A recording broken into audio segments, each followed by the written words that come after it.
वासुदेवाय। ओम नमो भगवते वासुदेवाय। नारायणं नमस्कृत्यं नरं चैव नरोत्तमं देवीं सरस्वतीं व्यासं ततो जयमुदीरये। नष्टप्रायेषु अभद्रेषु नित्यं भागवत सेवया भगवते उत्तम श्लोके भक्तिर्भवति नैष्टिकी। ओम अज्ञानतिमिरान्धस्य ज्ञानाञ्जनशलाकया चक्षुरुमीलितं येन तस्मै श्रीगुरुवे नमः। श्रीचैतन्यमनोभीष्टं स्थापितं येन भूतले स्वयं रूप कदा मह्यं ददाति स्वपदान्तिकम्। वन्देऽहं श्रीगुरो श्रीयुतापदकमलं श्रीगुरून् वैष्णवांश्च श्रीरूपं साग्रजातं सहगण रघुनाथान्वितं तं सजीवं सावधेतं सावधूतं पर्यटसहितं कृष्ण चैतन्य देवं श्री राधा कृष्ण पादान् सहगण ललता श्री विशाखान्वितांश्च। हे कृष्ण करुणा सिंधु दीनबंधु जगतपते गोपेश गोपिका कांत राधा कांत नमोस्तुते। तप्त कांचन गौरांगी श्री राधे वृंदावनेश्वरी वृषभानुसुते देवी प्रणमामि हरिप्रिये। वाञ्छा कल्पतरुभ्यश्च कृपा सिन्धुभ्य एव च पतितानां पावनेभ्यो वैष्णवेभ्यो नमो नमः। जय श्री कृष्ण चैतन्य प्रभु नित्यानंद श्री अद्वैत गदाधर शिवासादि गौर भक्त वृंदा। हरे कृष्णा कृष्ण कृष्णा हरे हरे हरे राम राम राम हरे हरे। हरे कृष्णा। बहुत बहुत स्वागत है सभी का आज के इस विशेष चर्चा में। पूरे 5 दिन के पश्चात हम सब लोग मिल रहे हैं। पिछले सप्ताह रविवार के दिन हमने श्लोक संख्या 26 तक चर्चा करी थी। आज जो हम चर्चा शुरू करेंगे श्लोक संख्या 27 से चर्चा शुरू करेंगे। जैसा कि 13वें अध्याय के प्रारंभ में मैंने बताया था, जो 13वें अध्याय का जो पहला प्रश्न था, अर्जुन ने 6 प्रश्न पूछे थे भगवान से। और 6 प्रश्न फिर से एक बार रिपीट कर दे रहा हूं मैं। पहला प्रश्न था क्षेत्र क्या है, दूसरा प्रश्न था क्षेत्रज्ञ क्या है, तीसरा प्रश्न था ज्ञान क्या है, चौथा प्रश्न था ज्ञेय क्या है, और पुरुष तथा प्रकृति। ये 6 प्रश्न भगवान से पूछे थे। पुरुष, क्षेत्र, क्षेत्रज्ञ, ज्ञान, ज्ञेयम के विषय में और प्रकृति के विषय में ये 6 प्रश्न अर्जुन ने भगवान से पूछे थे। और इन्हीं प्रश्नों का भगवान ने पहले अभी तक 26 नंबर श्लोक तक भगवान इन सारे प्रश्नों का उत्तर दे चुके हैं। पर अभी 27 नंबर श्लोक से भगवान और विस्तार से उस उत्तर को देने विस्तारीकरण करेंगे। इस श्लोक को और विस्तार से कहेंगे, क्योंकि भगवान ने कहा था अर्जुन से कि मैं इसे अभी संक्षिप्त में बता रहा हूं।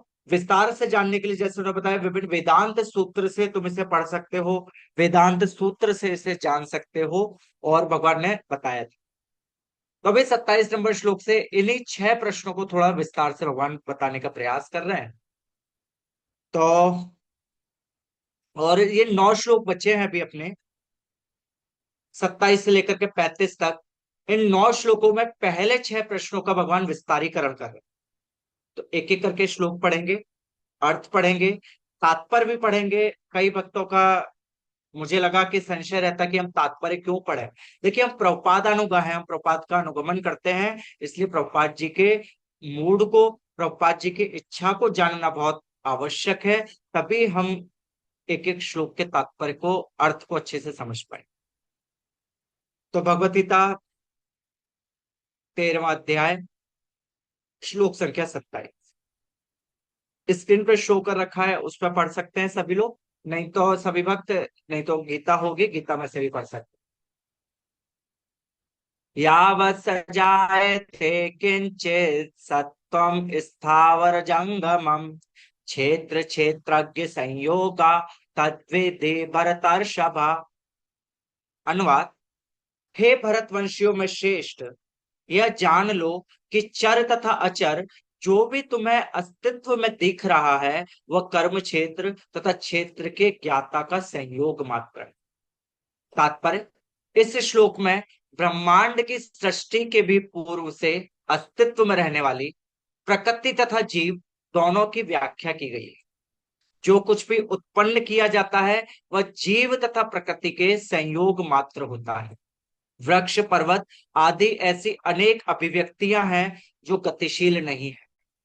इनके साथ ही ऐसी अनेक वस्तुएं हैं जो गतिशील हैं, और ये सब भौतिक प्रकृति तथा पराप्रकृति अर्थात जीव के संयोग मात्र है।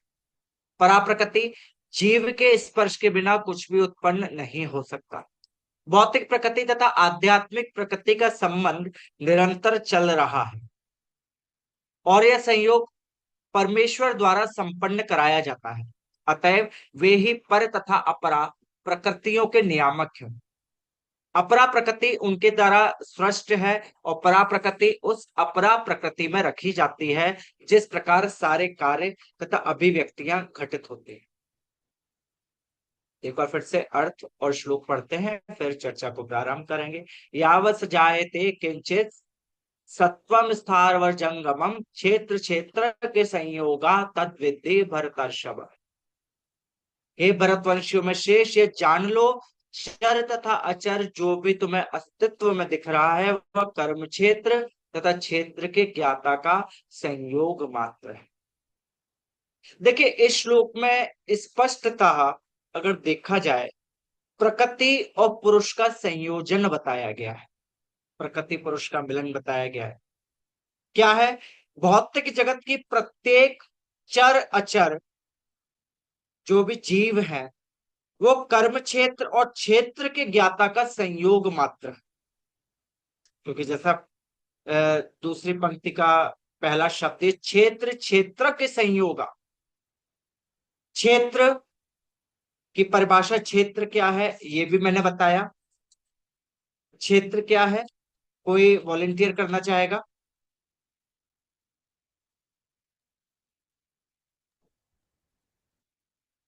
क्योंकि क्षेत्र पहली कक्षा में क्षेत्र के विषय में चर्चा हुई। जी, शरीर, क्षेत्र ये बॉडी। शरीर है बद्धात्मा के लिए। ये भौतिक शरीर यानी कि प्रकृति या पदार्थ से उत्पन्न यही क्षेत्र या कर्म क्षेत्र कहलाता। क्योंकि देखिए क्यों है? क्योंकि बद्ध जीव भौतिक जगत से बंधा हुआ है। भौतिक जगत से बंधे होने के कारण यह शरीर ही उसके लिए कर्म क्षेत्र है। और क्षेत्रज्ञ क्या है? उस शरीर को जानने वाले को क्षेत्रज्ञ कहते हैं। तो यहाँ पे दो चीज की बात हो रही है कि क्षेत्र, क्षेत्रज्ञ, प्रकृति और पुरुष। अब इसमें यह भी बात आती है कि प्रकृति क्या है। कोई ये पूछ सकता है कि प्रकृति क्या है। प्रकृति के विषय में भी बताया है मैंने। कोई उत्तर देना चाहेगा कि प्रकृति क्या है? प्रकृति किसे बोलते हैं?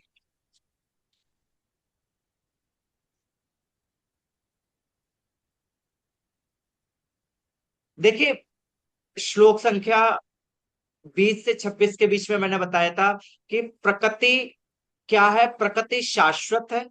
और प्रकृति क्या करती है? प्रकृति समस्त भौतिक कारणों द्वारा कार्यों की हेतु कही जाती है।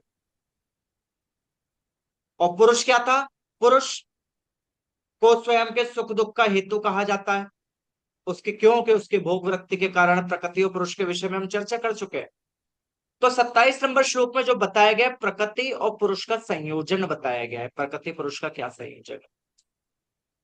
देखिए, इस जगत में अगर देखा जाए, अगर हम विज्ञान की दृष्टि से बात करें, इस जगत में जितनी भी अभिव्यक्तियां हैं उसके दो ज्ञाता हैं। उसमें क्या है? जिसे हम क्षेत्रज्ञ भी बोलते हैं और पुरुष भी बोलते हैं। और प्रकृति जो भी कुछ दिख रहा है ये दोनों ज्ञाताओं पुरुष और प्रकृति के संयोजन से प्रकट होता है। और भगवान कौन है? भगवान इस क्षेत्रज्ञ और प्रकृति दोनों के नियंत्रक है। और भगवान ही इन दोनों को गतिमान बनाते हैं। यदि अन्यथा किसी के लिए भी गतिमान बनना संभव नहीं है। और जीव, और यही कारण होता है भगवान सबको गतिमान बना देते हैं। प्रकृति पुरुष का संयोजन होता है, और जीव भौतिक आसक्ति के कारण से एक दूसरे से बंध जाता है, एक दूसरे से आसक्त हो जाता है। और देखिए जो भी कुछ दिखता है वास्तव में प्रकृति और पुरुष का संयोजन है। क्षेत्रज्ञ और प्रकृति, इन दोनों का संयोजन, उससे से जो भी क्रियाविधि होती है, जो भी कुछ होता है, वो सब हमें दिखाई देता है। अब श्लोक संख्या 28 में फिर से भगवान कहते हैं, समम सर्वेषु भूतेषु तिष्ठतं परमेश्वरम, विनश्यस्व विनश्यंतम या पश्यति स पश्यति। जो परमात्मा को समस्त शरीरों में आत्मा के साथ देखता है और जो ये समझता है कि इस नश्वर शरीर के भीतर ना तो आत्मा ना ही परमात्मा कभी भी विनिष्ट होता है, वही वास्तव में देखता है।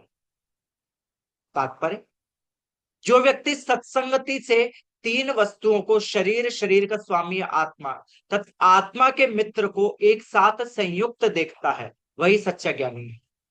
जब तक आध्यात्मिक विषयों के वास्तविक ज्ञाता की संगति नहीं मिलती, तब तक कोई इन तीनों वस्तुओं को नहीं देख सकता। जिन लोगों की ऐसी संगति नहीं होती, वे अज्ञानी हैं, वे केवल शरीर को देखते हैं। और जब ये शरीर विनष्ट हो जाता है तो समझते हैं कि सब कुछ नष्ट हो गया, लेकिन वास्तविकता यह नहीं है। शरीर के विनष्ट होने पर आत्मा तथा परमात्मा का अस्तित्व बना रहता है और वे अनेक विविध चर तथा अचर रूपों में सदैव जाने जाते हैं। कभी कभी संस्कृत शब्द परमेश्वर का अनुवाद जीवात्मा के रूप में किया जाता है, क्योंकि आत्मा ही शरीर का स्वामी है और शरीर के विनाश होने पर वह अन्यत्र देहांतरण कर जाता है। इस तरह वह स्वामी है। लेकिन कुछ लोग इस परमेश्वर शब्द का अर्थ परमात्मा लेते हैं। प्रत्येक दशा में परमात्मा तथा आत्मा दोनों रह जाते हैं, वे विनिष्ट नहीं होते। जो इस प्रकार देख सकता है, वही वास्तव में देख सकता है क्या घटित हो रहा है। एक बार फिर से श्लोक और उसका अर्थ पढ़ते हैं। समम सर्वेषु भूतेषु तिष्ठतं परमेश्वरम, विनश्यस्व विनश्यंतम या पश्यति स पश्यति। जो परमात्मा को समस्त शरीरों में आत्मा के साथ देखता है और जो यह समझता है कि इस नश्वर शरीर के भीतर ना तो आत्मा ना ही परमात्मा कभी भी विनिष्ट होता है, वही वास्तव में देखता। देखिए इस श्लोक में अगर देखा जाए, अगर देखिए हम एक एक श्लोक का अगर गंभीरता से अध्ययन करें, इस श्लोक में वास्तव में जो वास्तविक दृष्टा है, वास्तविक दृष्टा क्या, कि जो वास्तव में परमात्मा को देख पा रहा है, उसका क्या दृष्टिकोण होता है, वो इसमें बताया जा रहा है। बहुत से लोग ऐसा दावा करते हैं कि हम भगवान को देख रहे हैं, हम परमात्मा का, कोई ऐसे योगी होते हैं कि हम अंतर में ध्यान करके परमात्मा का ध्यान करेंगे, हम देख पाएंगे। पर जो देख सकता है, उसका क्या दृष्टिकोण होता है, वो इसमें बताया गया है। इसमें कुछ लक्षण बताए गए हैं वास्तविक दृष्टा के, जो सभी कहते, जो लक्षण है उससे पता लगाया जा सकता है कि वो व्यक्ति परमात्मा को देख सका है या नहीं सका। अब जैसे पहले पंक्ति के प्रारंभ के शब्द हैं, समम सर्वेषु भूतेषु। क्या दृष्टिकोण होता है, क्या परमात्मा के प्रति दृष्टिकोण रखता है, कि परमात्मा सभी जीवों के प्रति संभाव रहते हैं। भगवान कहते हैं, गीता में भी एक श्लोक आता है जब भगवान अपने विभूतियों का वर्णन करते हैं। आपने भक्ति योग में जब भगवान की विभूतियों का वर्णन है उसमें पढ़ा होगा, कि भगवान कहते हैं कि ऐसा नहीं है कि मैं किसी से अत्यधिक प्रेम करता हूं, किसी से। भगवान निरपेक्ष है। भगवान का ना किसी से बहुत प्रेम है, भगवान का ना किसी से शत्रुता है। भगवान सभी के सब साथ में तटस्थ रहते हैं। तो यहाँ पे कहा गया है कि पहला जो परमात्मा का गुण बताया, कि जो कौन देख सकता है, सो समदृष्टा व्यक्ति है, जो इस गुण को जानता है, उसने वास्तव में परमात्मा का साक्षात्कार किया है। इसमें जो बताया ना कि वास्तविक दृष्टा कौन है, जिसने परमात्मा का साक्षात्कार किया है, जो ये जानता है क्या, सबसे पहला, कि परमात्मा सभी जीवों के प्रति संभाव रखते हैं। परमात्मा का एक गुण है कि वो जितने भी जीव हैं उन सभी जीवों के प्रति संभाव रहते हैं। दूसरा गुण, तिष्ठतम परमेश्वरम। तिष्ठतम परमेश्वरम, तिष्ठतम कहाँ बैठते हैं? संभाव तो रहते हैं, पर संभाव रहने के साथ में कोई उनके बैठने का स्थान चाहिए। कहाँ बैठते हैं? तिष्ठतम परमेश्वरम, वो सभी देहधारियों के हृदय में निवास करते हैं। जितने भी देहधारी हैं उन सब के हृदय में परमात्मा निवास करते हैं। सभी देहधारियों के हृदय में भगवान विराज, ये बैठने का स्थान। आगे कहते हैं, विनश्यत्स्व विनश्यंतम, वे अविनाशी हैं, नश्वर और अविनाशी होते हुए भी नश्वर शरीर में स्थित, ना तो आत्मा और ना ही परमात्मा का कभी विनाश होता है। क्योंकि आत्मा क्या है? आत्मा भी भगवान का ही, परमात्मा का विस्तार स्वरूप है। कई लोग सोचते हैं कि देखिए, हमें शोक होता है किसी की मृत्यु को देखते हैं या बहुत ज्यादा दुखी होता है, उसका मुख्य कारण क्या है? क्योंकि हम आत्मा और शरीर में भेद नहीं करते। और भगवान फिर से यहाँ पे देखिए, जो सांख्य योग है, भगवान बीच बीच में याद दिलाते रहते हैं। सांख्य योग क्या है? शरीर और आत्मा के विषय के ज्ञान को, शरीर और आत्मा के भेद के ज्ञान को सांख्य योग कहा गया। बीच बीच में फिर से याद दिलाते हैं, यदि किसी को मोह हो जाए तो इसको स्मरण करे ताकि वो मोह मुक्त हो जाए। भगवान बार बार प्रयास करते हैं जीव को मोह मुक्त करवा। तो इसलिए भगवान परमात्मा अविनाशी है, नश्वर शरीर में स्थित है, और वास्तव में आत्मा तथा परमात्मा दोनों का कभी विनाश नहीं हो। आगे कहते हैं, या पश्यति स पश्यति, जो इस प्रकार समझता है वही वास्तविक दृष्टा है। हर किसी के लिए भगवान को संभाव, भगवान संभाव रहते हैं। भगवान प्रत्येक जीव के हृदय में विराजमान है। भगवान समदृष्टा है, ये कोई नहीं समझ पाता। तो वास्तविक दृष्टा कौन है? जो ये समझता है कि भगवान प्रत्येक जीव के हृदय में विराजमान है।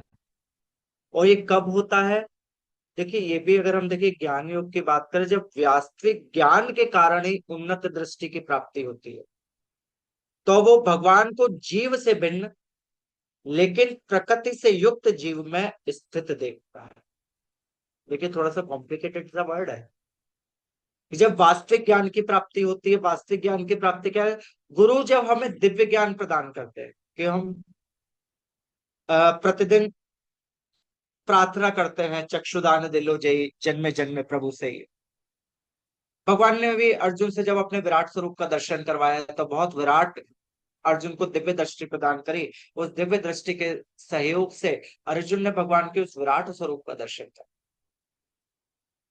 तो वास्तविक दृष्टि कब प्राप्त होती है? जब ज्ञान उन्नत होता है। ज्ञान उन्नत होने के लिए क्या गुण चाहिए? ज्ञानी है, ज्ञानी के अंदर कुछ तो लक्षण दिखने चाहिए। देखिए, भक्ति के अगर हम कुछ स्टेप देखें, भक्ति का प्रथम स्तर होता है श्रद्धा। और ये श्लोक भी है, श्रद्धावान लभते ज्ञानम। यदि किसी व्यक्ति के अंदर श्रद्धा है तो वो ज्ञान को ग्रहण करने का अधिकारी। यदि किसी के अंदर श्रद्धा नहीं है तो उस ज्ञान को ग्रहण करने का अधिकारी नहीं। पहला श्रद्धा होता है, श्रद्धा के बाद में दूसरा स्तर आता है साधु संघ का। साधु संघ क्या हो गया कि आचार्य आश्रय, गुरु आश्रय, साधु आश्रय, साधु संघ। और साधु संघ के माध्यम से ही उन्नत दृष्टि होगी। उन्नत दृष्टि का प्रभाव होता है कि भजन क्रिया प्रारंभ होती है, और भजन क्रिया का प्रभाव होता है कि अनर्थ निवृत्ति होती है। तो जो वास्तविक ज्ञान का, देखिए, शुष्क ज्ञानी को कभी भी अनर्थ निवृत्ति नहीं हो पाएगी। भौतिक विषयों से दूर हो गया, पर वो भगवान को नहीं समझ पाया, तो ऐसे भौतिक विषयों से दूर होने का कोई फायदा नहीं। भौतिक विषयों से दूर होकर के हमारा एकमात्र लक्ष्य है कि हम भगवान को समझ पाए। भौतिक विषयों से दूर होने के बाद हमारा एकमात्र लक्ष्य है कि हम भगवान को समझ पाए। यदि भौतिक लक्ष्यों से भी दूर हो गए, भौतिक विषयों से दूर हो गए, फिर भी हम भगवान को न समझ करके हम मायावाद के चक्कर में पड़ गए, तो इससे अच्छा तो हमारा भौतिकतावादी होना उचित है। इससे अच्छा हमारा भौतिकवादी होना बहुत उचित है। तो इसलिए ज्ञान कब उन्नत होता है? जब साधु संग होते हैं, भजन क्रिया प्रारंभ होती है। उस भजन क्रिया का प्रभाव होता है कि जीव भगवान और जीव परमात्मा और आत्मा में भेद कर पाता है। नहीं तो उससे पहले मायावाद में ही स्थित रहता है। मायावाद में स्थित रहना कि एक ही कार। मायावाद क्या है? कि हम शून्य में विलीन हो जाएंगे, हम परमात्मा में विलीन हो जाएंगे, यही सब मायावाद है। और जब वो जान पाता है कि परमात्मा और आत्मा दोनों भिन्न है, और परमात्मा भिन्न होते हुए भी प्रकृति से युक्त इस जीव में स्थित है, इसके हृदय में विराजमान है, तो ये उत्तम दृष्टा है जो भगवान को, परमात्मा को देख पाता है। और इस उत्तम दृष्टि का क्या परिणाम होता है, क्या प्रभाव होता है, ये श्लोक संख्या 29 में फिर से भगवान बताए। श्लोक संख्या 29। समम पश्यनिह सर्वत्र समवस्थित मीश्वरम नाहिनस्ते आत्मतात्मानं ततो याति पराम गति। जो व्यक्ति परमात्मा को सर्वत्र तथा प्रत्येक जीव में समान रूप से वर्तमान देखता है, वह अपने मन के द्वारा अपने आप को भ्रष्ट नहीं करता। इस प्रकार वह दिव्य गंतव्य को प्राप्त करता है। तात्पर्य, जीव अपना भौतिक अस्तित्व स्वीकार करने के कारण अपने आध्यात्मिक अस्तित्व से पृथक हो गया है। किंतु यदि वह यह समझता है कि परमेश्वर अपने परमात्मा स्वरूप में सर्वत्र स्थित है, अर्थात यदि वह भगवान की उपस्थिति प्रत्येक वस्तु में देखता है, तो वह विघटनकारी मानसिकता से अपने आप को नीचे नहीं गिरा, और इसलिए वह क्रमशः वैकुंठ लोक की ओर बढ़ता जाता है। सामान्यतया मन इंद्रिय तृप्तिकारी कार्यों में लीन रहता है, लेकिन जब यही मन परमात्मा की ओर उन्मुख होता है, तो मनुष्य आध्यात्मिक ज्ञान में आगे बढ़ जाता है। समम पश्यन् सर्वत्र समवस्थित मीश्वरम न हिनस्ते आत्मात्मानं ततो याति पराम गतिम।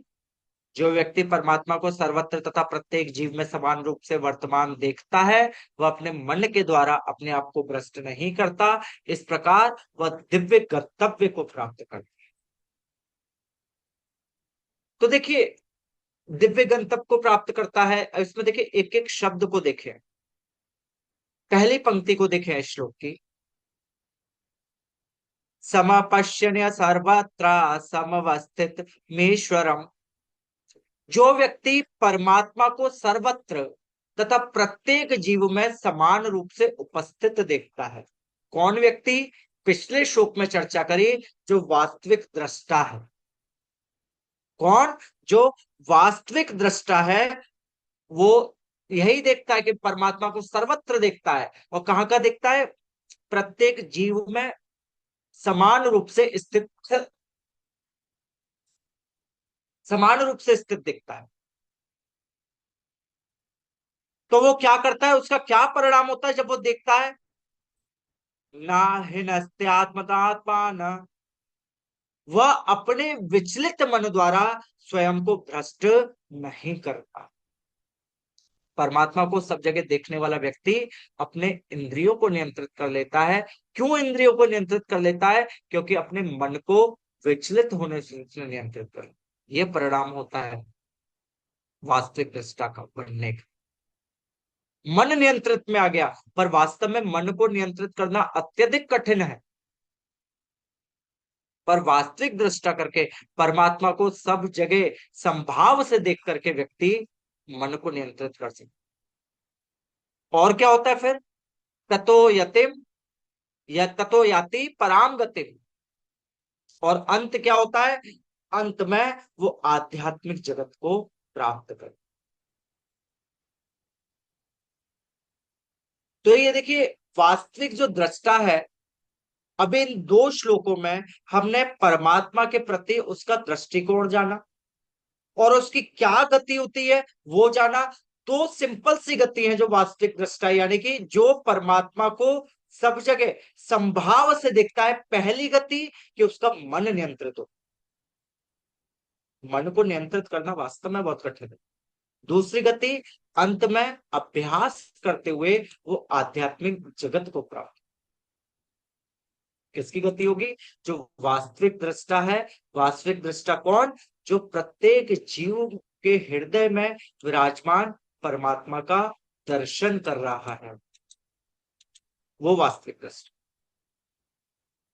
श्लोक संख्या 30, छोटा सा श्लोक है, छोटा सा ही तात्पर्य है इसका भी बाकी श्लोकों की तरह से। प्रकृतेव च कर्माणि क्रियमाणानि सर्वशा या पश्यति तथात्मानं कर्तारं सा पश्यति। जो यह देखता है कि सारे कार्य शरीर द्वारा संपन्न किए जाते हैं, जिसकी उत्पत्ति प्रकृति से हुई है, और जो देखता है कि आत्मा कुछ भी नहीं करता, वही यथार्थ में देखता। तात्पर्य, यह शरीर परमात्मा के निर्देशानुसार प्रकृति द्वारा बनाया गया है और मनुष्य के शरीर के जितने भी कार्य संपन्न होते हैं वे उसके द्वारा नहीं किए जाते। मनुष्य जो भी करता है, चाहे सुख के लिए करे चाहे दुख के लिए, वह शारीरिक रचना के कारण उसे करने के लिए बाध्य होता है। लेकिन आत्मा इन शारीरिक कार्यों से विलग रहता है। यह शरीर मनुष्य के पूर्व इच्छाओं के अनुसार प्राप्त होता है। इच्छाओं की पूर्ति के लिए शरीर मिलता है, जिससे वह इच्छानुसार कार्य करता है। एक तरह से शरीर एक यंत्र है जिसे परमेश्वर ने इच्छाओं की पूर्ति के लिए निर्मित किया है। इच्छाओं के कारण ही मनुष्य दुख भोगता है या सुख पाता है। जब जीव में यह दिव्य दृष्टि उत्पन्न हो जाती है तो वह शारीरिक कार्यों से पृथक हो जाता है। जिसमें ऐसी दृष्टि आ जाती है वही वास्तविक दृष्टि है। प्रकृतेव च कर्माणि क्रियमाणानि सर्वशा यः पश्यति तथात्मानं कर्तारं स पश्यति। जो यह देखता है कि सारे कार्य शरीर द्वारा संपन्न किए जाते हैं, जिसकी उत्पत्ति प्रकृति से हुई है, और जो देखता है कि आत्मा कुछ भी नहीं करता, वही यथार्थ। अब देखिए, पिछले दो श्लोकों में क्या बताया था कि जो वास्तविक दृष्टा है, वास्तविक दृष्टा का परमात्मा के प्रति दृष्टिकोण और उस दृष्टिकोण के माध्यम से क्या गति होती है वो बताया।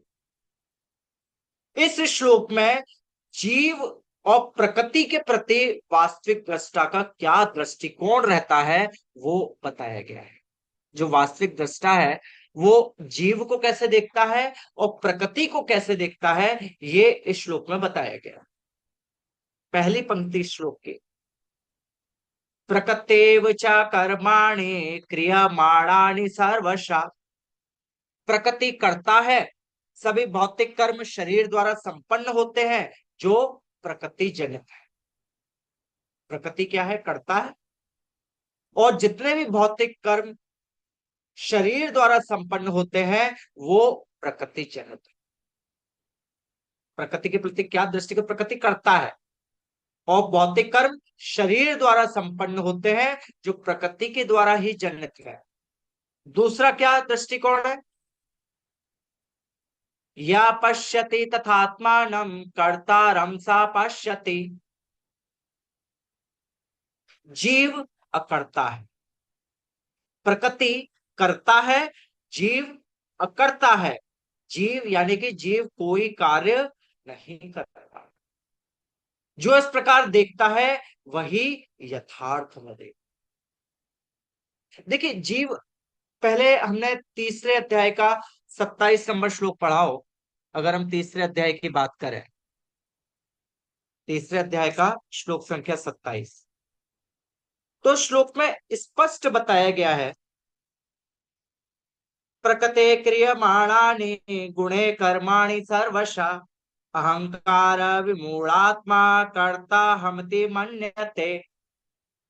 जीवात्मा अहंकार के प्रभाव से मोहग्रस्त होकर अपने आप को समस्त कर्मों का कर्ता मान बैठता है, जबकि वास्तव में वे प्रकृति के तीन गुणों द्वारा संपन्न किए गए। इस श्लोक संख्या तीसरे अध्याय के 27 नंबर श्लोक की बात को भगवान इस 13वें अध्याय के 30 नंबर श्लोक में दोबारा से रिपीट कर रहे हैं। क्या रिपीट कर रहे हैं? उस वास्तविक दृष्टा का जीव और प्रकृति के प्रति दृष्टिकोण बता रहे हैं कि प्रकृति करता है और जीव अकर्ता है। सरल शब्दों, जो भी भौतिक कर्म शरीर से उत्पन्न होते हैं वो प्रकृति के द्वारा जनित है। इसमें भी बोला तीसरे अध्याय के 27 नंबर श्लोक में, जो भी है वो प्रकृति के तीन गुणों द्वारा संपन्न किए जाते हैं, जो भी कर्म है। पर जीव मोहग्रस्त होकर के स्वयं को कर्ता मान गए। और यहाँ पर एक और चीज क्लियर हुई, जीव अकर्ता है, यानी कि जीव कोई भी कार्य नहीं करता। तो जो वास्तविक दृष्टा है वो यही देखता है कि प्रकृति करता है और जीव करता है। अगर इस दृष्टिकोण से देखता है तो वो वास्तविक दृष्टा है, अन्यथा वो भी वास्तविक दृष्टा नहीं। श्लोक संख्या आगे बढ़ते हैं। 31।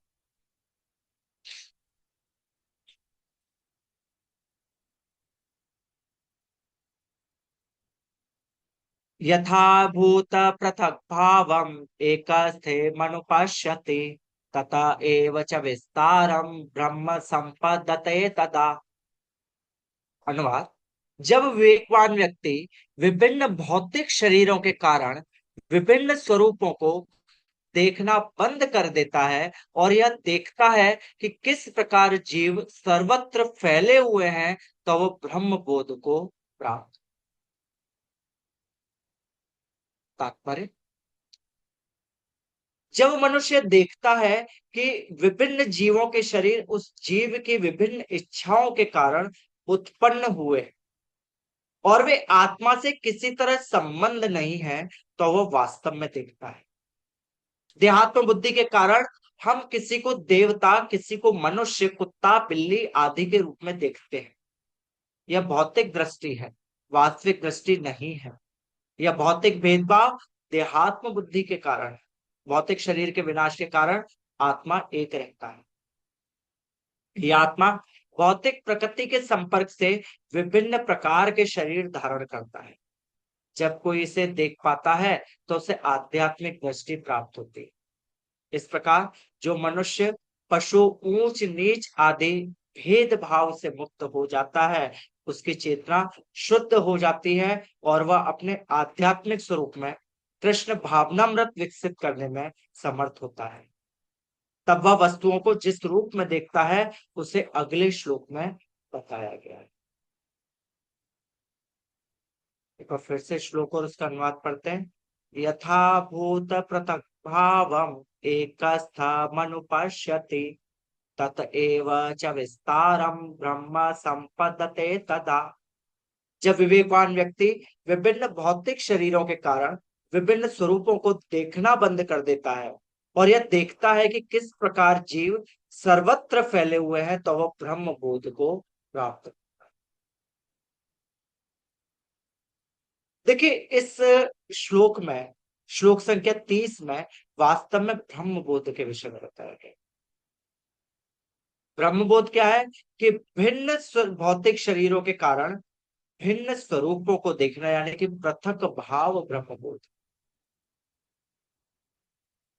यानी कि बहुत सारे हमें भौतिक शरीर है, पर जो ब्रह्म बोध में स्थित है वो क्या दिखता है?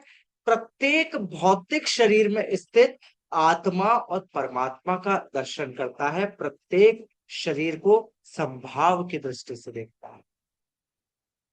क्या देखता है? प्रत्येक व्यक्ति को संभाव की दृष्टि से देखता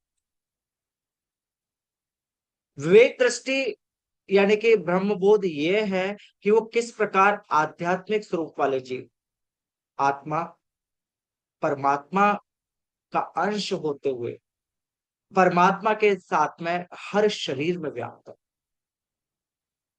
प्रत्येक शरीर में देखिए प्रभुपाद जी कई बार उदाहरण के साथ में समझाते हैं, एक वृक्ष का उदाहरण देते हैं। एक वृक्ष पे दो पक्षी बैठे हैं। एक पक्षी उस फल वृक्ष के फल को खा रहा है, दूसरा पक्षी उस वृक्ष का फल खाते हुए पक्षी को देख रहा है, केवल दृष्टा है। एक कर्ता है, एक दृष्टा है। ऐसी दृष्टि से ब्रह्म बोध प्राप्त होता है, ब्रह्म संपत्ति। कब? कि जब वो देखता है कि बहुत सारे भौतिक शरीर है, विभिन्न स्वरूपों को देखता है, और उसकी दृष्टि से क्या देखता है कि प्रत्येक स्वरूप के अंदर विद्यमान परमात्मा एक है। वही परमात्मा विभिन्न आत्माओं के रूप में विस्तार है। वो संभाव की दृष्टि से प्रत्येक जीव के हृदय में उपस्थित परमात्मा का दर्शन, और कुछ नहीं देखता है, केवल क्या देखता है? परमात्मा का दर्शन। देखिए जब प्रलय होती है, पूरे वैश्विक प्रलय होती है, उस समय देवता मनुष्य जैसे बहुत सारी योनियां हैं, अनेक रूप धारण किए हुए जीव, बहुत सारे जीव अनेक अनेक रूपों को धारण किए होते हैं। वो क्या करते हैं? इन भेदों को त्याग कर, क्योंकि भेद कैसे खत्म हो गया? शरीर खत्म हो गया। वो क्या करते हैं? प्रकृति में प्रवेश कर जाते हैं। प्रकृति में प्रवेश करने की स्थिति को एकस्थम बोला गया। यहाँ पे बोला गया ना, देखिए शब्द है, यदा भूत पृथक भावम एकस्थम अनुपश्यति। एक स्तंभ, एक स्थान पर प्रवेश करते हैं। तो हमने देखिए भागवतम में आपने पढ़ा होगा, भागवतम में जब विराट पुरुष का वर्णन आता है, विराट पुरुष शयन में है, जब वो श्वास लेते हैं तो सारे के सारे जीव, पूरे के पूरे ब्रह्मांड उनके अंदर समा जाते हैं, यानी कि एक स्तंभ, एक स्थान को प्राप्त करते हैं। और जब सांस को छोड़ते हैं, पूरे के पूरे ब्रह्मांड का सृजन हो जाता है, पूरे पूरे ब्रह्मांड प्रकट हो जाता है। ब्रह्मांड की सृष्टि के समय क्या होता है? वे अनेक रूप लेकर के, जो जीव एकस्थम हो गए थे, भेद को त्याग दिया था, फिर से वो भेद के साथ में विभिन्न रूपों के साथ में प्रकट हो जाते हैं। दूसरे शब्दों में कहा जाए कि जीव प्रकृति से भिन्न है, और बद्धावस्था में वो अस्थायी रूप धारण करे। जीव वास्तव में प्रकृति से भिन्न, जीव एक अस्थायी रूप धारण करता है जब वो बहुत अत्यधिक बद्धावस्था में आ जाए। और एक स्तंभ भी होता है। एक स्तंभ कब होता है? कि जब वो प्रकृति के अंदर लीन होता है, तो भौतिक शरीर को छोड़ करके केवल आत्मा रह जाती है। आत्मा सभी है कि आत्मा, किसी आत्मा में भेद नहीं। आत्मा में भेद कब होता है? जब आत्मा प्रकृति के तीन गुणों से ग्रसित होती है, उन तीन गुणों से ग्रसित होकर कार्य करने का प्रयास करती है, तब जाकर के आत्मा में भेद होता है, अन्यथा आत्मा में भेद नहीं होता। यहाँ पे एक स्तंभ की बात हो रही है। और जीव सृष्टि और सृजन के संहार और सृजन के बीच में बताया गया। जब संहार होता है तो जीव एक स्तंभ होता है, जब सृजन होता है तो जीव प्रकृति के तीन तीन गुणों के वशीभूत होकर के भिन्न भिन्न शरीरों को धारण करके भेद के साथ में फिर प्रकट हो जाता है, और प्रकृति के तीन गुणों से ग्रसित। 32 नंबर श्लोक में फिर से जीव के विषय में चर्चा है।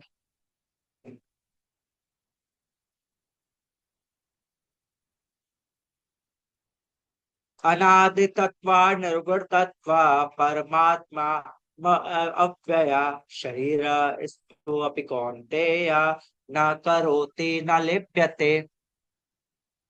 अनुवाद: शाश्वत दृष्टि संपन्न लोग यह देख सकते हैं कि अविनाशी आत्मा दिव्य, शाश्वत तथा गुणों से अतीत है। हे अर्जुन, भौतिक शरीर के साथ संपर्क होते हुए भी आत्मा ना तो कुछ करता है और न लिप्त होता है। तात्पर्य: ऐसा प्रतीत होता है कि जीव उत्पन्न होता है क्योंकि भौतिक शरीर का जन्म होता है, लेकिन वास्तव में जीव शाश्वत है, वह उत्पन्न नहीं होता, और शरीर में स्थित रहकर भी वह दिव्य तथा शाश्वत है। इस प्रकार वह विनिष्ट नहीं किया जा सकता। वह स्वभाव से आनंदमय है, वह किसी भौतिक कार्य में प्रवृत्त नहीं होता। अतः भौतिक शरीरों के साथ संपर्क होने से जो कार्य संपन्न होते हैं वे उसे लिप्त नहीं कर पाते। तो फिर से श्लोक को पढ़ेंगे।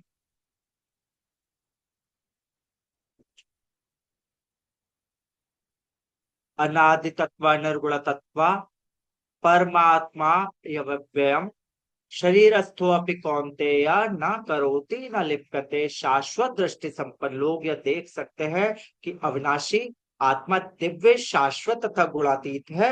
हे अर्जुन, भौतिक शरीर के साथ संपर्क होते हुए भी आत्मा ना तो कुछ करता है ना ही लिप्त होता है। देखिए, इसमें आत्मा के गुण बताए गए हैं। ये जो श्लोक है इसमें आत्मा के गुण बताए गए। पहला गुण क्या है? प्रथम पंक्ति में अनादि तत्व निर्गुण तत्वात् परमात्मा अयम अव्यय, कि आत्मा पहला गुण दिव्य है, दूसरा अनादि है, तीसरा अंतहीन है, चौथा अव्यय यानी कि अविनाशी है, और पांचवा प्रकृति के गुणों से परे है। इसमें कितने गुण बताए?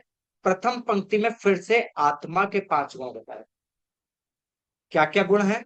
आत्मा दिव्य है, आत्मा अनादि है, आत्मा अंतहीन है, आत्मा अव्यय है, आत्मा प्रकृति के गुणों से परे है। देखिए देखिए एक एक करके। अनादि तत्वात् नित्यता के कारण, कि नित्य है। निर्गुण तत्वात् दिव्य होने से, परम भौतिक प्रकृति से परे। आत्मा अयम यह अव्यय अविनाशी। 5 गुण दिव्य अनादि अंतहीन अव्यय प्रकृति के गुणों से परे। और क्या गुण बताया? अगली पंक्ति में बोलते हैं भगवान, शरीरस्थो अपि कौन्तेय न करोति न लिप्यते। अर्जुन, इतने गुण होने के बाद भी आत्मा की एक विशेषता है कि वो शरीर में स्थित होने पर भी आत्मा ना तो कुछ करता है ना लिप्त होता है। भगवान ने पहले तीसरे 14 श्लोक में एक अध्याय में एक श्लोक बोलते हैं, नमाम कर्माणि लिम्पन्ति नामे कर्म फले स्पृहा। जब कर्मियों की बात हो रही होती है उसमें एक श्लोक होता है, नमाम कर्माणि लिम्पन्ति नामे कर्म फले स्पृहा, कि मैं कभी भी कर्म में बंधन में नहीं बंधता और ना ही मैं कोई कर्म करता हूं।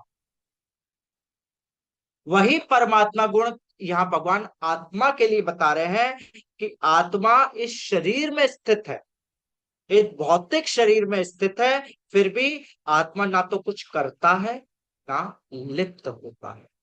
तो इस श्लोक में टोटल 7 गुण बताए। पहला गुण बताया कि आत्मा दिव्य है, दूसरा अनादि है, तीसरा अंतहीन है, चौथा अव्यय है, पांचवा प्रकृति के गुणों से परे है, छठवां अकर्ता है। अकर्ता यानी कि आत्मा कुछ भी नहीं करता। सातवां अलिप्त है, यानी किसी भी चीज में लिप्त नहीं। 7 गुण इसमें आत्मा के बताए। देखिए, वास्तव में आत्मा शाश्वत और अव्यय है, और भौतिक शरीर में होने के कारण कई लोग प्रश्न करते हैं कि आत्मा शरीर से मिलकर इसके गुणों को अपनाकर दूषित हो जाता है। ऐसा किसी का भी प्रश्न होता है कि भौतिक शरीर में स्थित है, भौतिक शरीर में स्थित क्यों है? तो क्या है कि भौतिक शरीर प्रकृति के 3 गुणों से ग्रसित है, और यदि आत्मा इसमें स्थित है तो भौतिक शरीर दूषित हो सकता है, तो आत्मा भी इन भौतिक शरीर के गुणों से ग्रसित होकर के दूषित हो सकता है। इसका किसी के अंदर भी प्रश्न हो सकता है, पर इन प्रश्नों के उत्तर भगवान अगले 2 श्लोकों में देते हैं कि आत्मा क्या शरीर के साथ रहने में दूषित होता है कि नहीं। श्लोक संख्या 33। यथा सर्वगतं सौक्ष्म्य अदाकाशं नेपो नोपलिप्यते सर्वता सर्वत्रावस्थितो देहे तथात्मा नोपलिप्यते। यद्यपि आकाश सर्वव्यापी है, किंतु अपनी सूक्ष्म प्रकृति के कारण किसी वस्तु से लिप्त नहीं हो। इसी तरह ब्रह्म दृष्टि में स्थित आत्मा शरीर में स्थित रहते हुए भी शरीर से लिप्त नहीं हो।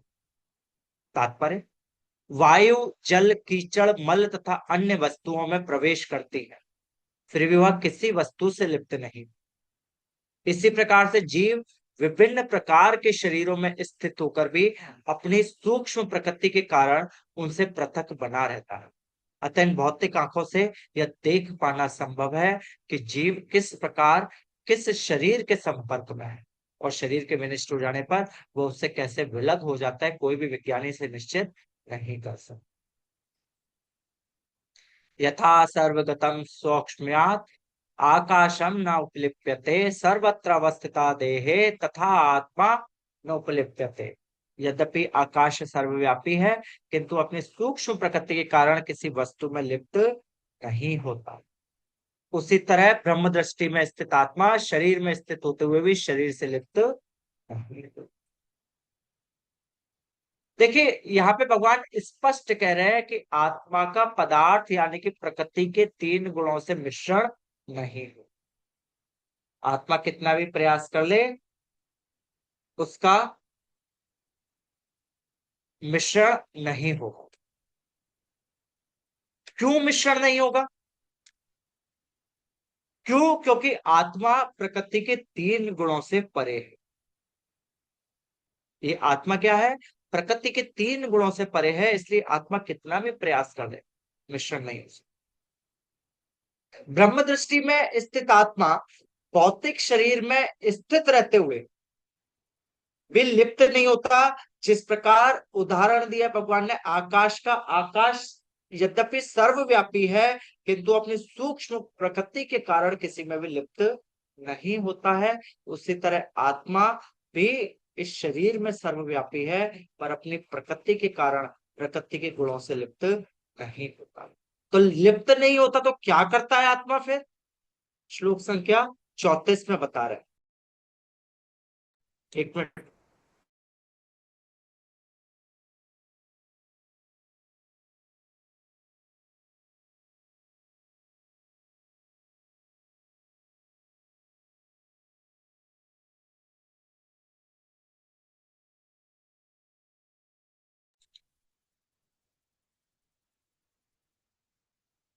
श्लोक संख्या 34। भगवान फिर आत्मा करता क्या है जब लिप्त नहीं होता? श्लोक संख्या 34 में कहते हैं, यथा प्रकाश यत्ते का कृष्णा लोकमिमं रवि क्षेत्रम क्षेत्री तथा कृष्णा प्रकाशयति भारता। हे भरत पुत्र, जिस प्रकार सूर्य अकेले इस सारे ब्रह्मांड को प्रकाशित करता है, उसी प्रकार शरीर के भीतर स्थित एक आत्मा सारे शरीर को चेतना से प्रकाशित करता है। तात्पर्य, चेतना के संबंध में अनेक मत हैं।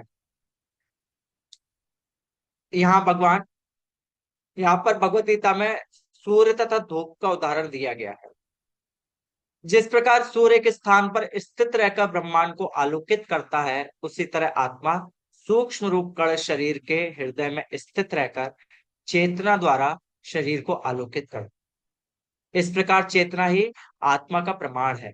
और जिस तरह धूप या प्रकाश सूर्य की उपस्थिति का प्रमाण होता है, जब शरीर में आत्मा वर्तमान रहता है तो सारे शरीर में चेतना रहती है, किंतु जो ही शरीर से आत्मा चला जाता है तो ही चेतना लुप्त हो जाती है।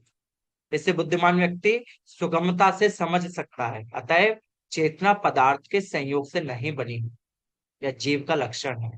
जीव की चेतना यद्यपि गुणात्मक रूप से परम चेतना से अभिन्न है, किंतु परम नहीं है, क्योंकि एक शरीर की चेतना दूसरे शरीर से संबंधित नहीं।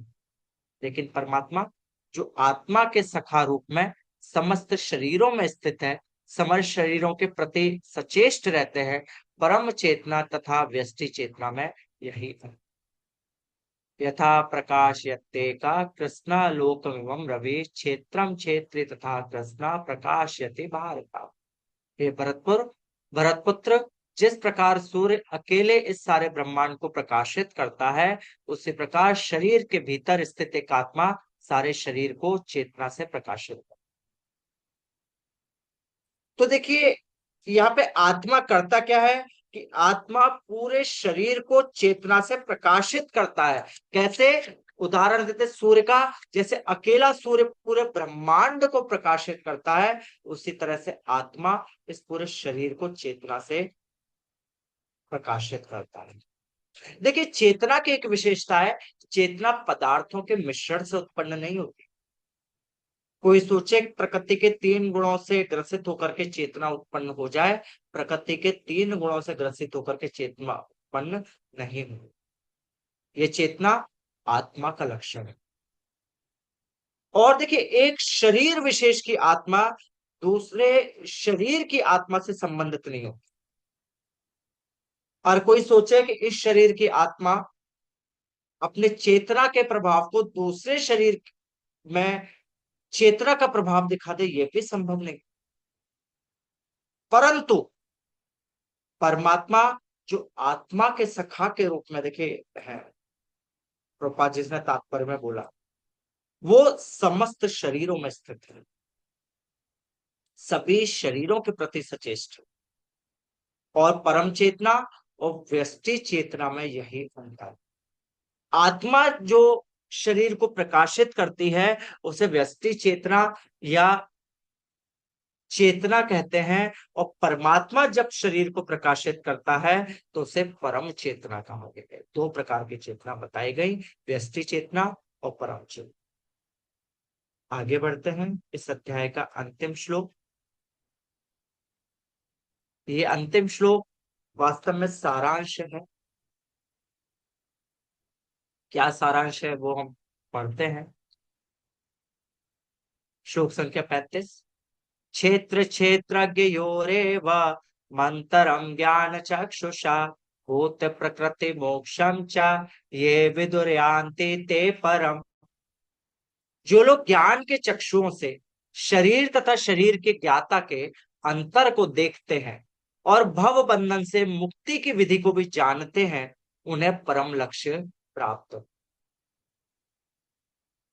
तात्पर्य, इस 13वें अध्याय का तात्पर्य यही है कि मनुष्य को शरीर, शरीर के स्वामी तथा परमात्मा के अंतर को समझना चाहिए।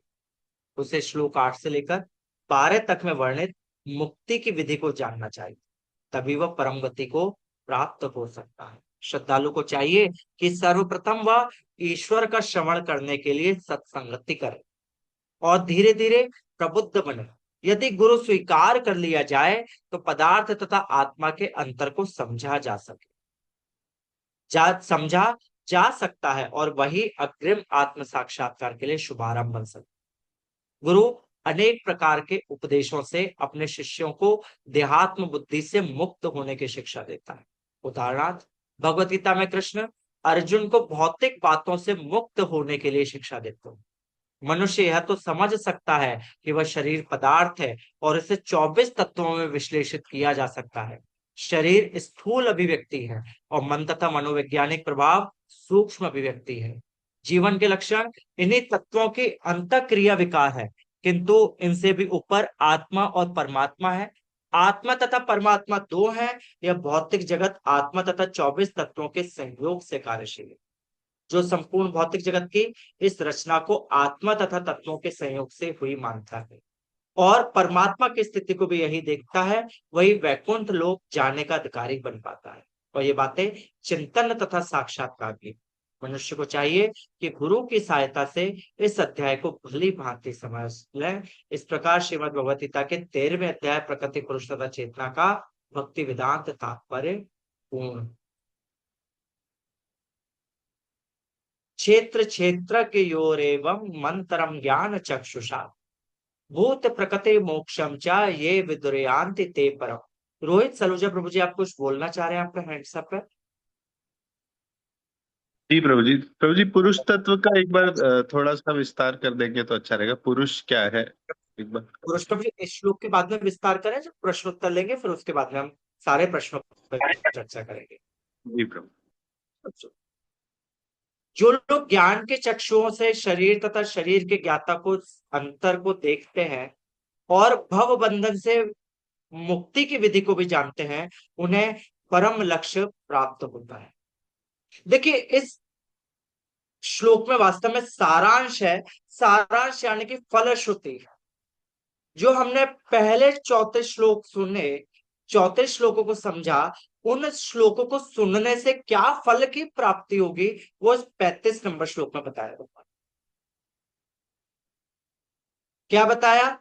कि जो लोग ज्ञान चक्षुओं से शरीर तथा शरीर के ज्ञाता के अंतर को देखते हैं, वो भव बंधन से मुक्ति की विधि को भी जानते हैं और परम लक्ष्य को प्राप्त करो।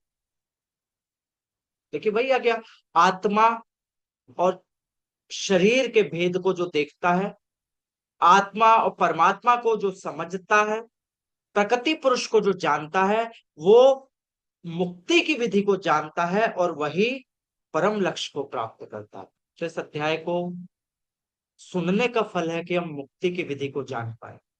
इस अध्याय को सुनने का फल है कि हम आत्मा परमात्मा के विषय को समझ पाए। इस अध्याय को सुनने का फल है कि हम पर लक्ष्य को प्राप्त कर पाए। देखिए, प्रत्येक अध्याय को देखेंगे, अभी तो 13वां अध्याय खत्म समाप्त हुआ है, आपने पहले भी 12 अध्याय पढ़े। अंत में हमारे एक परंपरा है, आचार्य और गुरुजन स्वयं भगवान भी आशीर्वाद देते हैं। आपने इतने धैर्य के साथ में सुना, आपने धैर्य के साथ में श्रवण करा, तो आशीर्वाद स्वरूप आपको इस अभीष्ट की प्राप्ति मिलती है। जैसा कि इस अध्याय के श्रवण से हमारे लिए अभीष्ट क्या है, कि हम मुक्ति की विधि को जान जाएंगे और परम लक्ष्य को प्राप्त करेंगे। ये हमारा अभीष्ट है इस अध्याय के। तो अभी हमारा 13वां अध्याय समाप्त हुआ। अब हम प्रश्नोत्तर पर आते हैं कि प्रश्नोत्तर क्या है। सबसे पहले अभी सलूजा प्रभु जी का प्रश्न था।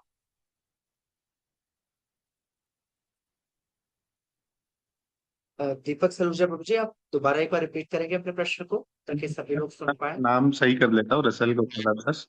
प्रभु जी, पुरुष के बारे में, पुरुष शब्द का अर्थ क्या है, उसके बारे में थोड़ा सा आप एक बार पुनः विस्तार कर दें। देखिए, देखिए, पुरुष वास्तव में क्षेत्रज्ञ को पुरुष बोला गया।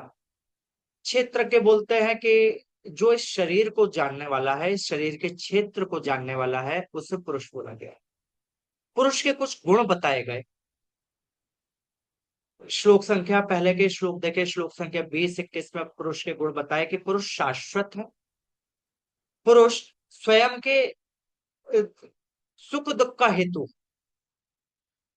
और देखिए, दो पुरुष है, एक परम पुरुष आत्मा को कहा, परमात्मा को कहा गया, और पुरुष जीवात्मा को कहा गया। शरीर क्षेत्र है और पुरुष क्षेत्रज्ञ है, यानी कि इस शरीर में विराजमान आत्मा ही पुरुष है। और वही पुरुष कहीं कहीं परमात्मा को भी पुरुष बोलते हैं, पर आत्मा के लिए भी पुरुष शब्द है। ठीक है प्रभु जी। जी प्रभु, धन्यवाद प्रभु। बस हो गया प्रभु। हरे कृष्णा। संपा चक्रवर्ती माता जी हैं, आपका कोई जी प्रश्न प्रभु है? जी, मेरे को ना पहले की ये क्वेश्चन है। अष्टम अध्याय जी की बताइए। एक श्लोक है, इसकी ये क्वेश्चन नहीं समझ पाई मैं प्रभु जी। इसमें बोला है माता जी कि अभी पहले हाँ जी जी, 8वें अध्याय का कौन सा श्लोक है? थर्ड श्लोक है प्रभु जी। 8वें अध्याय का 3rd श्लोक, हाँ जी। हाँ हाँ प्रभु जी। इसमें बोला है कि पुण्य, जब पुण्य खत्म हो जाती है, यज्ञों की बाद में जब पुण्य खत्म हो जाती है, तो तब उतरता देखा जाता है और अन्नों का रूप ग्रहण करता है। जिस अन्न खाता है, जिससे वो वीर्य में परिणत होता है, फिर स्त्री के गर्भ में जाकर मनुष्य के रूप धारण करता है। ये समझी नहीं प्रभु जी, इसको थोड़ा समझा दीजिएगा। हरे कृष्ण। ये आप 8वें अध्याय का 3 नंबर श्लोक आप तात्पर्य में से पढ़ रहे हैं। जी प्रभु जी। एक बार दोबारा रिपीट करिए। तात्पर्य का कौन सा पैराग्राफ है? अच्छा, ये लास्ट सेकंड लास्ट पैराग्राफ है।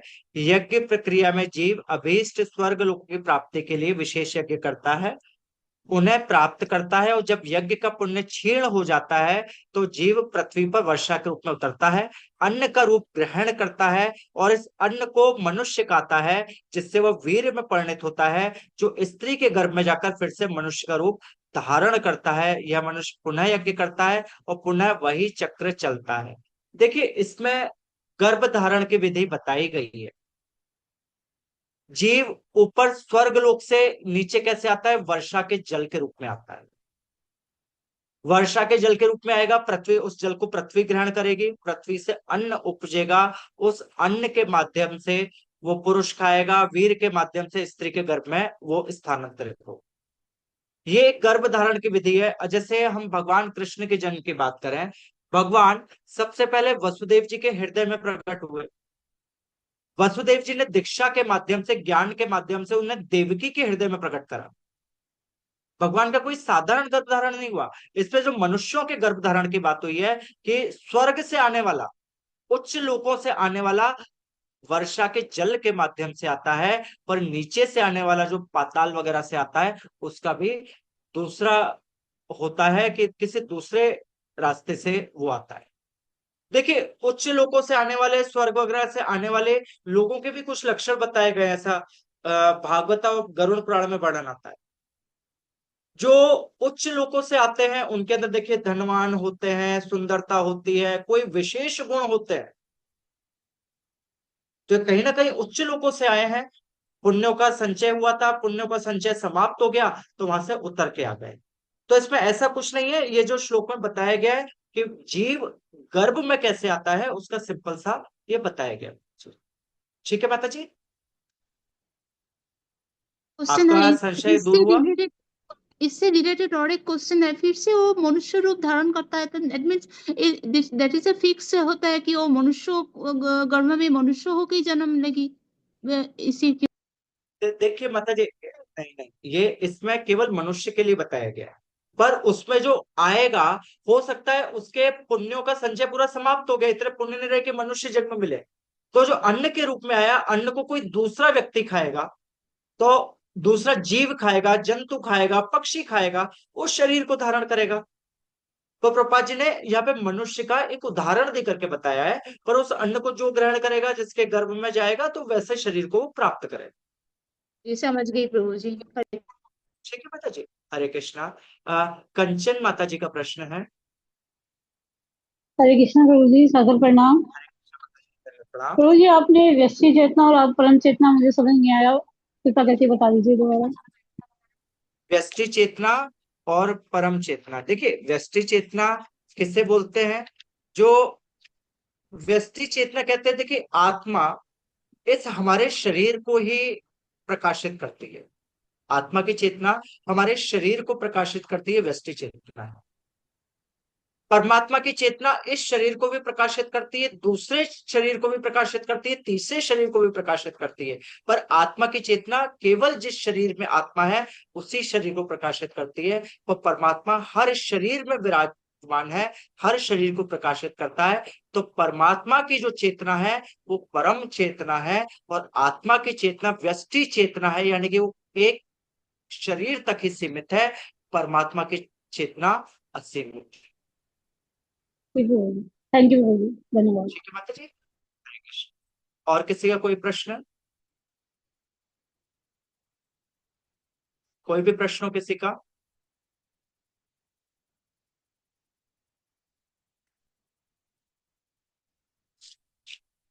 एक बार पूरे अध्याय को रिवाइज कर लें, 13वें अध्याय को। हाँ, ये कंचन माता जी, आपको कोई और फिर प्रश्न है? नहीं प्रभु जी, नहीं प्रभु जी। जी, कृपालु चैतन्य प्रभु जी का प्रश्न है। हरे कृष्णा प्रभु जी, दंडवत प्रणाम। मेरी आवाज आ रही है हरे प्रभु जी? कृष्ण प्रभु जी। हाँ जी, हाँ जी प्रभु जी। प्रभु जी, जैसे कि आपने भी बताया है कि जो एक चेतना विस्तृत चेतना है वो सिर्फ अपने शरीर को जानती है, आपने बताया है वो आत्मा, मतलब आत्मा की बात हो रही है उसके जी लिए जी। ना। है, और जी जी आपने जी कहा परमात्मा है वो हर किसी के शरीर हर किसी के शरीर को जानता है। तो वो जो परमात्मा है वो जी। हमारे शरीर के अंदर बैठा हुआ है, उसी वो ही सबके शरीर को जानता है, इससे अभिप्राय है आपका? या परमात्मा जो ऊपर भगवान के देखिए ऊपर श्री कृष्ण बैठे हैं? देखिए, भगवान अपना ना एक विस्तार परमात्मा के स्वरूप में करते हैं, और परमात्मा हर जीव के हृदय में आत्मा के साथ में विराजमान रहता है। अब किसी के शरीर में ऐसा नहीं होता कि इस शरीर में परमात्मा भिन्न है, दूसरे शरीर में परमात्मा भिन्न है। जितने भी शरीर हैं, सभी में परमात्मा एक। तो इसलिए जो परम चेतना है, प्रत्येक आत्मा प्रत्येक परमात्मा के द्वारा प्रत्येक शरीर को प्रकाशित करती है, पर व्यष्टि चेतना केवल एक विशेष शरीर को प्रकाशित करती है। समझे प्रभु जी? ठीक है प्रभु जी। ठीक है प्रभु जी। और किसी का कोई प्रश्न?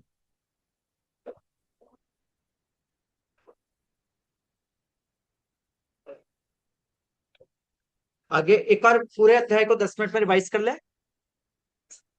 क्योंकि अभी समय है अपने पास में। देखिए, ये 13वां अध्याय, इसमें 35 श्लोक हैं। पहले नंबर श्लोक में अर्जुन ने भगवान से 6 प्रश्न पूछे। क्या 6 प्रश्न पूछे? कि पहला प्रश्न प्रकृति क्या है, दूसरा पुरुष क्या है, तीसरा क्षेत्र क्या है, चौथा क्षेत्रज्ञ क्या है, पांचवा ज्ञान क्या है, और छठवां ज्ञेयम यानी कि ज्ञान के विषय क्या है। 2 नंबर श्लोक से भगवान ने उत्तर देना शुरू करा। 2 नंबर श्लोक में भगवान ने बताया कि शरीर ही क्षेत्र है। फिर इसके आगे 3 नंबर श्लोक में बताया कि आत्मा क्षेत्रज्ञ है, और एक और चीज बताई कि कृष्ण भी क्षेत्रज्ञ है, और इस एक विशेष चीज बताई कि इस शरीर को जानना ही ज्ञान है।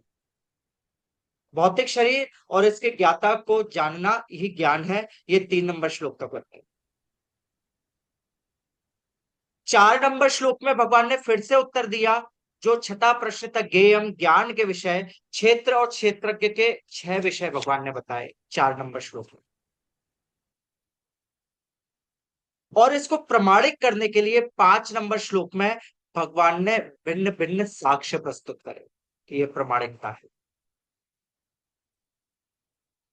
6 नंबर श्लोक में भगवान ने 24 तत्वों के विषय में बताया। 24 तत्व, 5 महाभूत, 5 ज्ञानेन्द्रिया, 5 कर्मेंद्रिया, 5 इंद्रिय विषय, मन, बुद्धि, अहंकार और प्रधान यानी कि पुरुष।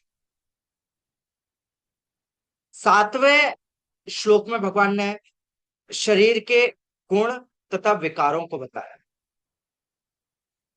बहुत सारे हमने चर्चा करी थी, बहुत सारे विकार बताए थे, इच्छा, द्वेष, सुख, दुख, 24 तत्वों से विकसित संपूर्ण शरीर, जीवन के लक्षण यानी कि चेतना, धैर्य, और इसके साथ में कुछ और गुण बताए थे कि मैंने जो चर्चा में बताए थे कि दृढ़ संकल्प, अनिश्चितता, विश्वास, विश्वासहीनता, दृढ़ता, दृढ़ता की कमी, विनम्रता, भय, ये सब भी शरीर से ही उत्पन्न होते हैं।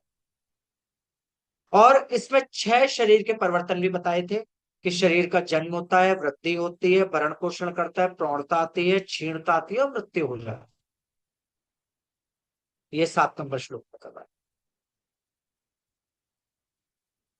8 नंबर श्लोक से भगवान ने ज्ञान के 20 अंग के विषय में बताया कि जो ज्ञान प्राप्त कर लेता है, परमात्मा के विषय में जानना चाहता है कि उसके क्या क्या 20 अंग है। 18 नंबर श्लोक से लेकर के 12 नंबर श्लोक तक ज्ञान के 20 अंग बताए।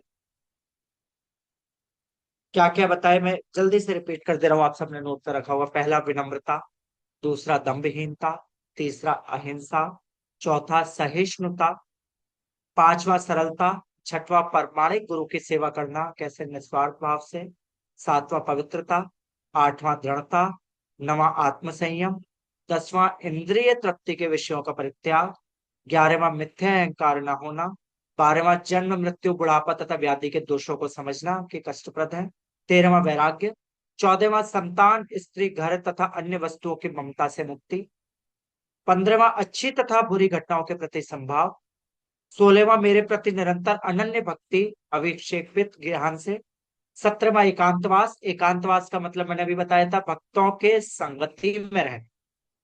18वां जन समूह से विलगाव। 19वां आत्म साक्षात्कार की महत्ता को स्वीकारना। 20वां परम सत्य की दार्शनिक खोज। ये 20 गुण बताए ज्ञान के विषय में।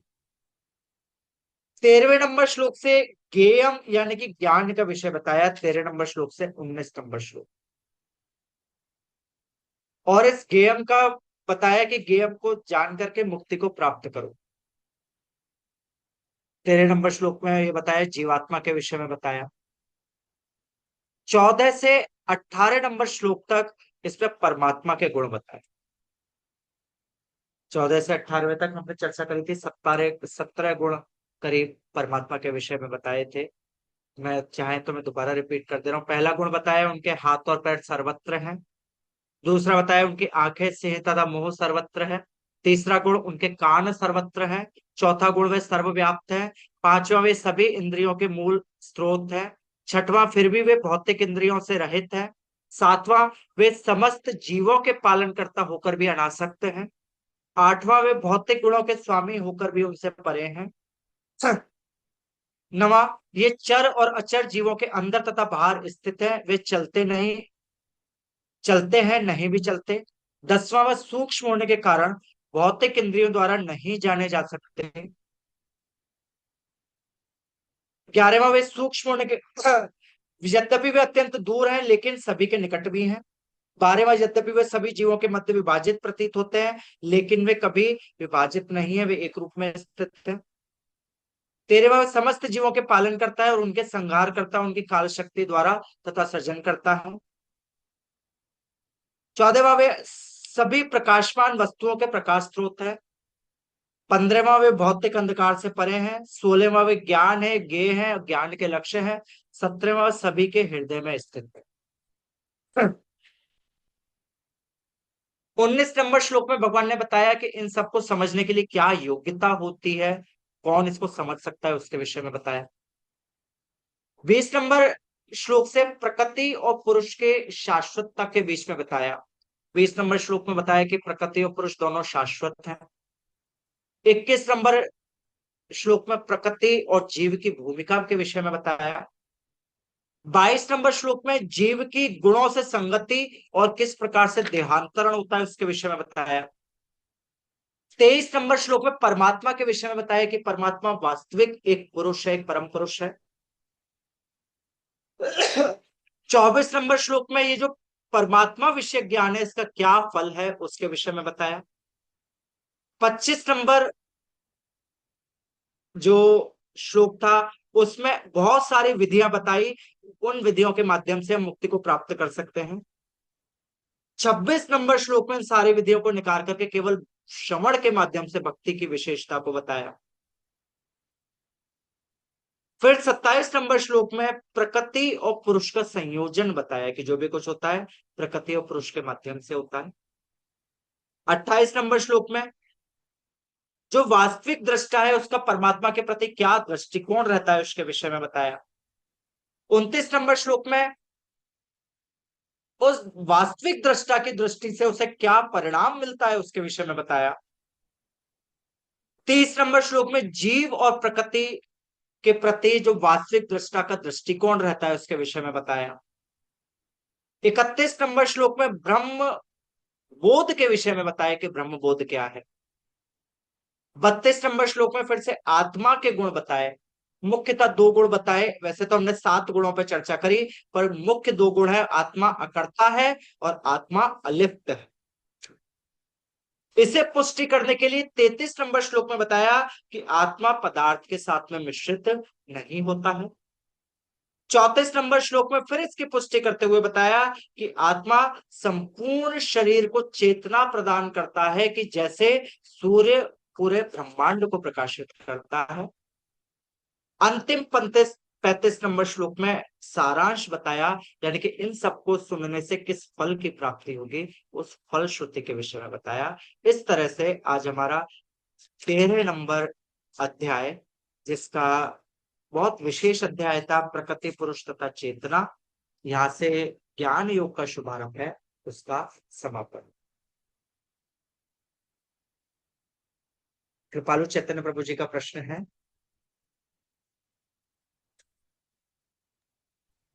हरे कृष्ण प्रभु जी। प्रभु जी, हाँ जी मेरा प्रभु जी। प्रश्न नहीं है, मेरी एक रिक्वेस्ट है थोड़ा आपसे, अगर आपका हो सके तो, कि जो कुछ हमारा जैसे आज होता है उसी के अगर प्रश्न हमको आप उसी दिन दें तो बहुत अच्छा होता है, क्योंकि उसका एक जो प्रभाव होता है वो थोड़े दिन में खत्म हो जाता है, चीजें उतनी मतलब डीपली नहीं रह पाती हैं चीजें, तो अगर ऐसा आप एक कर कल सके से तो हम बहुत प्रभु जी अच्छा यही होता है। करेंगे कि जो कल की चर्चा होगी हम साथ के साथ उस पर प्रश्न उत्तर पर चर्चा करेंगे। हम परसों के लिए नहीं हाँ, टालेंगे। आज का अभी भी किसी का कोई प्रश्न है तो आप पूछ सकते हैं। ठीक है, ठीक है, थैंक यू। कि हम साथ के साथ ही प्रश्न उत्तरों को लेंगे, हम बात के लिए नहीं टालेंगे।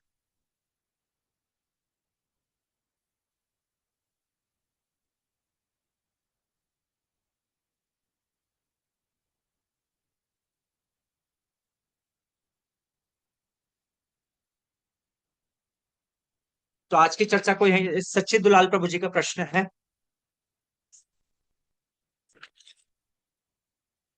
सच्ची दुलाल प्रभु जी। हरे कृष्ण प्रभु जी, दंड प्रणाम। प्रभु जी, आवाज प्रणाम आ प्रभु रही है? जी। हाँ जी प्रभु जी। प्रभु जी, दंड प्रणाम। प्रणाम प्रभु जी। आवाज आ रही है प्रभु जी? प्रभु जी, हाँ जी। आपका जो ये पैटर्न है, जैसे आप समझा रहे हैं, मैं इंटरनली फील करूं कि प्रभु जी जो पहले हमारे जो अध्याय पढ़ाए गए हैं ना, उनका पैटर्न और आपका काफी डिफरेंट जी है। जी। तो क्या आपने जो नोट्स बना रखे हैं, जी जी। तो इसका कोई पीडीएफ मिल सकता है प्रभु जी? आपने बड़ा सिस्टम से करा है, हमने कॉपी तो नहीं कर पाए, रिकॉर्डिंग से दोबारा भी लाभ लेंगे, लेकिन क्या कोई पीडीएफ ऐसा है कि आपके जो प्रभु जी नोट्स हैं, मैं इसका पीडीएफ तो नहीं, जो पीडीएफ तो नहीं है मेरे पर्टिकुलर पास, जैसे तो मैं 20 ऐसे ही वो हैं पढ़ 7, करके हाथ से आपने लिखता जो हूँ। चीज तो मैं बताई, किसी इतनी बड़ी वॉलेंटियर कैरी से इसका करना नहीं होगा पीडीएफ सर में नोट्स, जी? मैं किसी वॉलेंटियर से, किसी यूथ फोरम के बच्चे अच्छा से जो साथ जी। बैठना पड़ेगा, क्योंकि मैं तो ओके। शॉर्ट में लिख लेता हूँ पढ़ करके। हाँ मैं जी इसके जी। नोट्स बनवा के आपको दे देता हूँ मुझे। हाँ, ठीक है, बहुत बहुत इनका धन्यवाद नोट्स प्रभु बनवा जी। के मैं आपको दे देता हूँ। ठीक है। हाँ ठीक है ठीक है, बाबू जी। थैंक यू सो मच प्रभु जी। जी हरे जी। कृष्ण प्रभु जी, हरे दंड कृष्ण। प्रणाम। धन्यवाद। और किसी का कोई प्रश्न?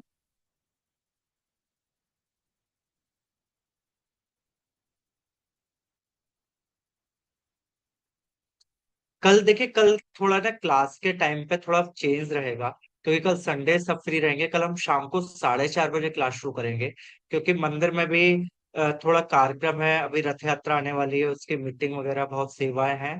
तो हम 4:30 से 6:30 बजे क्लास रखेंगे। तो मुझे आशा है कि किसी को समस्या नहीं। देखिए थोड़ा एक दिन के लिए मैनेज करिएगा, फिर अगले संडे से हम जो यही समय है सैटरडे संडे का 7 से 9 हम उसी पे रखेंगे। पर कल के लिए थोड़ी सी क्षमा चाहूंगा। कल हम थोड़ा जल्दी क्लास रख लेंगे 4:30 बजे से, और 6:30 बजे तक, ताकि 6:30 बजे मैं फ्री हो जाऊं, क्योंकि उसके बाद में बहुत सारी सेवा है। तो उसमें सेवा को सुचारू रूप से कर पाऊंगा। ठीक है, तो अभी किसी का कोई प्रश्न नहीं है तो आज यहीं विश्राम करते हैं। और फिर कल हम ठीक 4:30 बजे हम चर्चा को शुरू करेंगे। और ये जो लिंक है, क्योंकि प्रभु जी बाहर ट्रैवलिंग कर रहे हैं, अगर नहीं आ पाए तो पुराना लिंक ही है जो ग्रुप में आज भी पोस्ट हुआ होगा, वही लिंक एक्टिव रहेगा। तो उसी को सब ज्वाइन करें, ताकि हम टाइम से क्लास शुरू कर पाए और समय से अपनी जिज्ञासाओं का समाधान कर पाए। बहुत बहुत धन्यवाद सभी का। जय श्री जगन्नाथ बलदेव सुभद्रा महारानी की जय। श्रीमद भगवती यथा रूप की जय। जगत गुरु शिल प्रपाद की जय। निताई गौर प्रेमानंदे हरि हरि बोल। वांछा कल्पतरुभ्यश्च कृपा सिंधुभ्यो च पतितानां पावनेभ्यो वैष्णवेभ्यो नमो नमः। अनंत कोटि वैष्णवेंद्र की जय। वैष्णव ठाकुर शिल प्रपाद की जय। बहुत बहुत जय धन्यवाद सभी का। हरे कृष्ण। हरे